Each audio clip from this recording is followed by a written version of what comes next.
আল্লাহ তাআলা সরাসরি শেষ নবী ঘোষণা দিলেন কোরআনে, তাই না? ওয়া খাতামান নাবিয়্যিন, নবী হলেন শেষ নবী মুহাম্মদ সাল্লাল্লাহু আলাইহি ওয়াসাল্লাম। এখন আমাদের দেশে এক শ্রেণীর মানুষ আছে যারা নিজেদেরকে মুসলিম দাবি করে, কাদিয়ানী নাম শুনেছেন? কাদিয়ানী মুসলিম নাম শুনেছেন? আচ্ছা, তোমরা যে নিজেদেরকে মুসলিম দাবি করো, তো মুসলিম দাবি করতে গেলে প্রথমে কোরআন মানতে হবে। তো তোমরা যে নিজেদেরকে মুসলিম পরিচয় দাও, তো কোরআনই তো মানো না, তোমরা কোন প্রকৃতির মুসলিম? এখানে রাসূলের ব্যাখ্যাটা কি সেটা আমাদের জানা দরকার। আল্লাহ তাআলা পবিত্র কোরআন মাজিদ আয়াত নাজিল করলেন। আল্লাহ তাআলা বলছেন, মা কানা মুহাম্মাদুন আবা আহাদিম মির রিজালিকুম, মুহাম্মদ সাল্লাল্লাহু আলাইহি ওয়াসাল্লাম তোমাদের মধ্যেকার কোনো পুরুষের পিতা নন, ওয়ালাকির রাসূল আল্লাহ, কিন্তু তিনি আল্লাহর রাসূল, ওয়া খাতামান নাবিয়্যিন, এবং তিনি শেষ নবী। তাহলে আল্লাহর নবী মুহাম্মদ সাল্লাল্লাহু আলাইহি ওয়াসাল্লামকে আল্লাহ তাআলা সরাসরি শেষ নবী ঘোষণা দিলেন কোরআনে, তাই না? ওয়া খাতামান নাবিয়্যিন, নবী হলেন শেষ নবী মুহাম্মদ সাল্লাল্লাহু আলাইহি ওয়াসাল্লাম। এখন আমাদের দেশে এক শ্রেণীর মানুষ আছে যারা নিজেদেরকে মুসলিম দাবি করে, কাদিয়ানী নাম শুনেছেন? কাদিয়ানী মুসলিম নাম শুনেছেন? নাম শোনেননি মনে হয় নাকি? কাদিয়ানী, কাদিয়ানী তারা বলছে যে না, কে বলেছে নবী মোহাম্মদ শেষ নবী? মোহাম্মদ সাল্লাল্লাহু আলাইহি ওয়াসাল্লাম শেষ নবী না, তো কে? গোলাম আহমদ কাদিয়ানী শেষ নবী। তো এখন যদি আমি আপনি তাদেরকে বলি যে আচ্ছা, তোমরা যে নিজেদেরকে মুসলিম দাবি করো, তো মুসলিম দাবি করতে গেলে প্রথমে কোরআন মানতে হবে। কোরআনে আল্লাহ তাআলা সরাসরি ঘোষণা দিচ্ছেন যে ওয়া খাতামান নাবিয়্যিন, নবী মুহাম্মদ সাল্লাল্লাহু আলাইহি ওয়াসাল্লাম শেষ নবী। তো তোমরা যে নিজেদেরকে মুসলিম পরিচয় দাও, তো কোরআনই তো মানো না, তোমরা কোন প্রকৃতির মুসলিম? এটা যদি তাদেরকে আমরা প্রশ্ন করি, তো তারা বলে, উত্তরে বলে যে কে বলছে আমরা কোরআন মানি না? আমরা কোরআন মানি, এই আয়াতও আমরা মানি। তো এই আয়াত মানো, তো এটা তো আল্লাহ তাআলা বলছেন ওয়া খাতামান নাবিয়্যিন, শেষ নবী, তোমরা মানছো না, কিভাবে আয়াত মানলা? তো বলছে যে আসলে আমরা এই আয়াতও মানি, কোরআনও মানি, কিন্তু এই আয়াতে আল্লাহ তাআলা ওয়া খাতামান নাবিয়্যিন বলে নবী মুহাম্মদ সাল্লাল্লাহু আলাইহি ওয়াসাল্লামকে শেষ নবী ঘোষণা দেন। তো কি ঘোষণা দিয়েছেন? বলছেন যে এখানে খাতাম শব্দের দুইটা অর্থ, খাতাম শব্দের দুইটা অর্থ ব্যবহৃত হয়। এক শেষ, দুই আংটি। খাতাম শব্দের দুইটা অর্থ হয়, এক শেষ অর্থ দেয়, আর একটা দেয় কি? আংটি অর্থ দেয়। বুঝলেন ভালো করে? এখন ওরা বলছে এখানে আল্লাহ তাআলা ওয়া খাতামান নাবিয়্যিন বলে নবী মুহাম্মদ সাল্লাল্লাহু আলাইহি ওয়াসাল্লামকে শেষ নবী ঘোষণা দেননি। কি দিয়েছেন?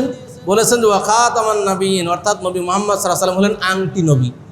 তিনি হাতে আংটি পরতেন, এটাও ঠিক। আল্লাহ রাসূল সাল্লাল্লাহু আলাইহি ওয়াসাল্লাম আংটি পরতেন কি পরতেন না?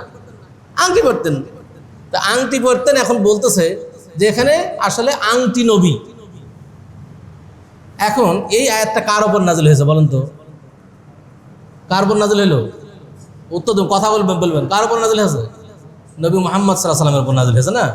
আচ্ছা, এই আয়াতের ব্যাখ্যা নবী মুহাম্মদ সাল্লাল্লাহু আলাইহি ওয়াসাল্লাম বেশি জানেন না আমরা বেশি জানব?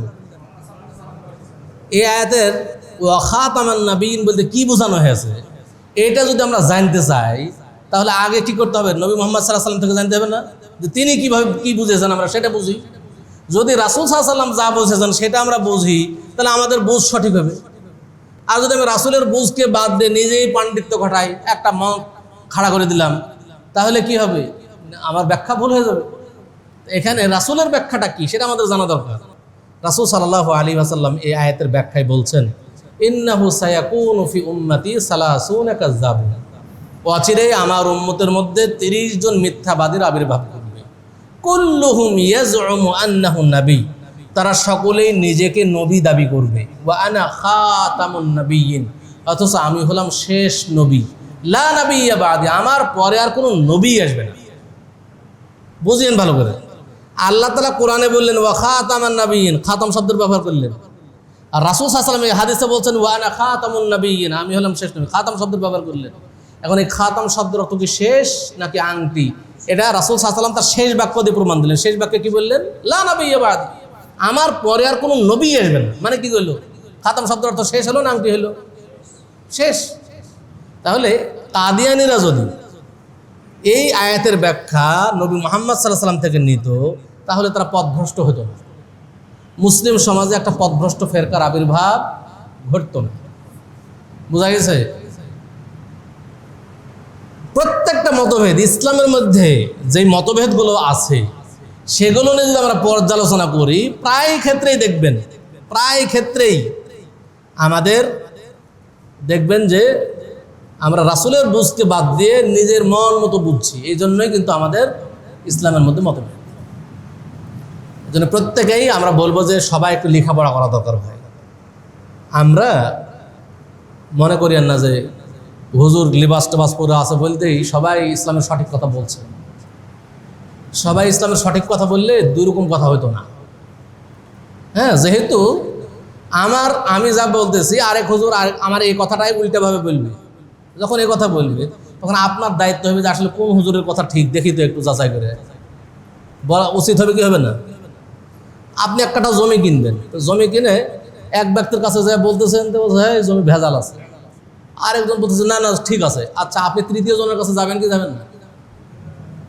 যে জমির দলিল বুঝে দলিল নিয়ে অবশ্যই আপনি যাবেন, দেখি তো আসলে কার কথা ঠিক, আসলে জমির কাগজে ভেজাল আছে নাকি। যদি কোনো রকম কেউ বলে যে জমিতে ভেজাল আছে, তাহলে তো আপনি ওইটা নিয়ে আরও 2-4 জন 5 জনের কাছে যাবেন যে ভেজাল আগে দেখি আছেই কিনা সত্যি। কিন্তু ইসলামের ব্যাপারে এটা খোঁজেন না কেন? ইসলামের ব্যাপারেও তো আমাদের খোঁজা দরকার যে আসলেই একজন বলছে এরকম আরেকজন বলছে এরকম, আসলেই কোনটা সঠিক আমি একটু যাচাই করে দেখি তো। আপনারা তো আল্লাহ বিবেক বুদ্ধি দিয়েছে, কোরআন হাদিস না জানেন, কিন্তু মানুষের একটা স্বাভাবিক ন্যায় অন্যায় সত্য মিথ্যা হক বাতিল বোঝার মতো আল্লাহ ব্রেন বিবেক বুদ্ধি দান করেছেন। একটু যদি নিরপেক্ষ দৃষ্টিতে যাচাই শুরু করেন হক পেয়ে যাবেন। সবাই নিরপেক্ষ হবেন, এটা আমার অনুরোধ। কারণ ইসলাম আমার আপনার কারো বাপদাদার তৈরি করা ধর্ম নয়। ইসলাম আল্লাহর মনোনীত ধর্ম। ইসলামের বিধান চলবে আল্লাহর বিধান অনুযায়ী, নবী মুহাম্মদ সাল্লাল্লাহু আলাইহি ওয়াসাল্লামের প্রদর্শিত পদ্ধতিতে ইসলাম চলবে। এটা আমি কি বললাম আর আরেক হুজুর কি বললো, এইভাবে ইসলাম চলবে না। আমার কথা যদি এখনই কোরআন হাদিসের বিপরীত চলে যায়, কোনটা মানবেন? কোরআন হাদিস মানতে হবে, আমি যত বড় যাই হই না কেন, আমার কথা ফেলে দিতে হবে। আমার কোনো একটা কথা যদি কোরআন হাদিসের বিপরীত হয়, তাহলে আমার কথাকে সাথে সাথে ফেলে দিতে হবে, কোরআন হাদিস মানতে হবে।